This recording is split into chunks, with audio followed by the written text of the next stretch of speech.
ఇప్పుడైతే జాన్ 15న మనకి 'Parashakti' movie release అయితే అన్నారు. బట్ అది రిలీజ్ చేయలేదు మన తెలుగు స్టేట్స్‌లో. ఎందుకంటే మనకి ఆ టైంలో కాంపిటీషన్ చాలా ఎక్కువుంది.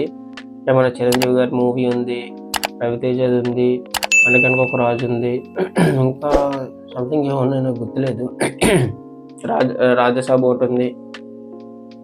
సో, అందుకని వీళ్ళు 'పరాశక్తి' మూవీ పోస్ట్‌పోన్ చేసుకున్నారు. బట్ తర్వాత ప్లాన్ చేసుకున్నారు అనుకున్నాం గానీ, అయితే మన తెలుగు స్టేట్స్‌లో అయితే రిలీజ్ ప్లాన్ చేయలేదు. అక్కడైతే రిలీజ్ చేశారు.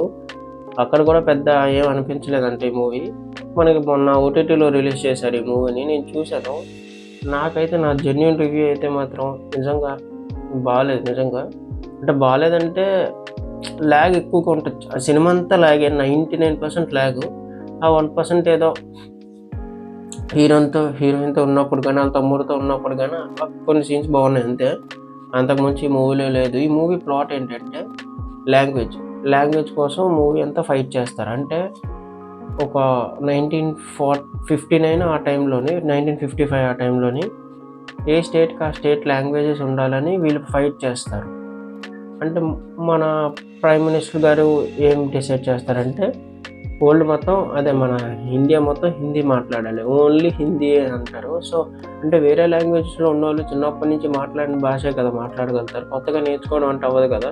సో, దాని మీద మా లాంగ్వేజ్ మాకు కావాలి మా స్టేట్ వరకు అని సినిమాలో ఫైట్ చేస్తారు. ఇదే మీరు ఆ సినిమాలో అయితే చూస్తారు. లాస్ట్‌కి ఏమవుతది అనేది మీకు ముందే చెప్పేస్తే మీరు చూడరు ఈ మూవీ. సో, ఆల్రెడీ ముందే చూడరు.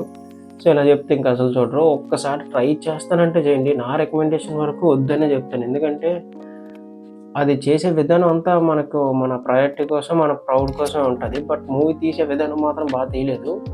ఎందుకంటే చాలా మైనసెస్ ఉన్నాయి. నేను అవన్నీ ఇప్పుడు మాట్లాడలేను. తర్వాత మాట్లాడతాను. ఎందుకంటే ఇప్పుడు ఆ మూవీ కోసం మైనస్ చెప్పే టైం కాదు ఇది. ఎందుకంటే నాకు నిజం చెప్తున్నాను ఆ మూవీ నచ్చలేదు కూడా. అంటే 'శివకార్తికేయ' ఈ కెరియర్‌లో ఈ మూవీ మంచిది కాదు, బాగోదు అనే ఒక రిమార్క్ పడింది. బట్ చాలా మంచి స్టోరీతో వచ్చారని మాత్రం చెప్తాను. తీసే డైరెక్షన్ మాత్రం బాలేదు. అంటే బాగా చూపించలేకపోయారు ఆ మూవీని. సో, కాన్సెప్ట్ కొత్తగా ఉంది. బట్ స్టోరీ, డైరెక్షన్ మాత్రం బాలేదనే చెప్తాను. సో, నేను చెప్పిన ప్లాట్ మీకు అర్థమైతే ఇక్కడితో ఆగిపోతే బెటర్. లేదు ఒకసారి ట్రై చేస్తానంటే మూవీ కట్స్ లాగా ఉంటాయి యూట్యూబ్స్‌లో. అవి వెళ్లి చూడండి. సినిమా అయితే మాత్రం అవాయిడ్ చేసేయండి. ఎందుకంటే మీకు కూడా టైమ్ వేస్ట్ అనే చెప్తున్నాను. లేదు ఒకసారి చూస్తానంటే మీ ఇష్టం చూడండి. నేను అందులో ఏమి ఆపను. బట్ చూసిన తర్వాత ఫీల్ అవుతారు. ఎందుకంటే నేను చెప్పాను కాబట్టి చూసాను అనుకోవాలి కదా! సో, నేను చెప్పిన తర్వాత బాలేదంటే మళ్ళీ నన్నే కదా తిట్టుకుంటారు. అందుకనే చెప్తున్నాను. ఏదో ఒకసారి ట్రై చేస్తానంటే ట్రై చేయండి. అప్పటివరకు మన ఛానెల్ సబ్స్క్రైబ్ చేసుకొని, లైక్ చేయండి, షేర్ చేయండి, కామెంట్ చేయండి. ఉంటాను.